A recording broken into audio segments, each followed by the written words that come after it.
What's up, guys? The Hunted Reaper here, and I got some Battlefield 4 news today. So they have announced China Rising, and this is a pre-order pack which will come with your pre-order. Basically, that's what it sounds like. And it's a DLC. If you don't pre-order it, if you get a used copy, it will most likely be like a good, $15 to buy off the Xbox One store or the PS4 store, whatever you want. Or if you're poor and can't afford the brand new PlayStation consoles, you're going to be playing it with Battlefield 3 graphics. So the Battlefield 4 China Rising pack just says this: fight to dominate across the vast and majestic Chinese mainland in 4 massive maps, including all new vehicles and high-tech military equipment. Now, the top commenter on that was Nicholas, and Nicholas said, "Why don't you just add this in the main game and you'll be able to announce it early?" And he got about 512 likes, and most people agree with him. Why even have this as a DLC if you're announcing it like 6 months before the damn game comes out? And it really doesn't make sense. Obviously, they're just trying to pitch a market so everyone pre-orders it, and it just creates more hype for the game. And in the background, you see an AC-130 and 2 jets. So jets are almost confirmed in this game. But the AC-130 looks to be back, and I'm not 100% certain, but the AC-130 looks bigger than last time. And the AC-130 model in Battlefield 3 was nice and all, but it didn't have all the functionalities of a real AC-130. I want to actually spot enemies from afar. I want to have an infrared scope. I want to have IR strobes. I want to have a good experience with the AC-130. I want to paratrap out of it, but the right way, instead of it being so powerful and overpowered. I would like to see it a little more balanced in the game, and a little less like you're fearing from the sky. You don't want to wait in one area for long, because then this God-given thing is just gonna blow you to hell.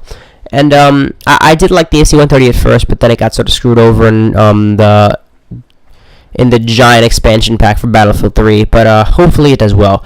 Now, also, it says pre-order for all new vehicles and high-tech military equipment, but the whole game is new, so it's not like everything is old. They're just sort of contradicting themselves, because they're saying you can get all new military equipment, but however, the whole game is new and every single gun you'll get is new. And as you'll see, this guy has 2 primary weapons, and most people would sort of just shrug that off, but I see someone with 2 primary weapons, and while it might not be anything, it could be something. It could be you being able to have perks in the game, or have some skill that allows you to have 2 primary weapons in the game. And it looks to be a shotgun in one hand, or not a shotgun, a semi-auto gun in one hand, and a sniper on his back slung up.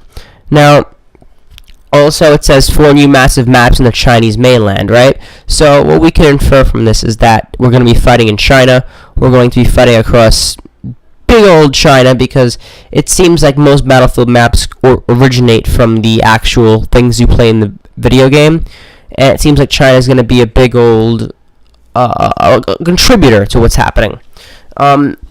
I'll just express this one more time. One of my main quarrels with the whole Battlefield series is it feels like Modern Warfare. We just saw the release for Call of Duty Modern Warfare Ghosts, or whatever the hell it's called. It looks horrible. It looks like the same crap over and over again. But I think Battlefield is heading towards that path, and if they do, they're going to hit a crash when Modern Warfare hits a crash. When everyone realizes is that they're playing for the same game over and over again. And I think Call of Duty Ghosts is going to be the last straw for that, in a way. To sum it up, basically, China Rising is going to come out. Battlefield 4 is coming out October 29th. I'm going to get it day 1. I'm going to get the Xbox copy or the PS3 copy. I'm probably just going to get every single copy for every system, just because if I have enough currency then, because it'll cost around $240, and that'll be a lot. But I'll try that and stuff like that. I think the PS4 still has more power than the Xbox One. And most of these things, basically the 2 systems are the same. China Rising's coming out the day of, or actually I'm not sure, but it might be like back to Karkand, where the game comes out and then 2 to 4 weeks later, China Rising comes out to stimulate people to come into the game, which is also pretty fun because after 2 or 4 weeks you get a little bored of the old maps, then you get these 4 new maps thrown in and it becomes a nice little cycle. So I always like that. Again, this will come first to PS4 owners and Xbox One, which doesn't seem like a step in the right direction for some reason. The name just sort of sucks. Like, subscribe, and rate, favorite if you're a fan of the Hunted Reaper. And this channel is going to keep on growing and growing. I'm going to post more videos every day, depending on how many subscribers I get. So the more subscribers that I have is the more videos that I will post. And hopefully you guys enjoyed the video, enjoyed my voice, and don't sue.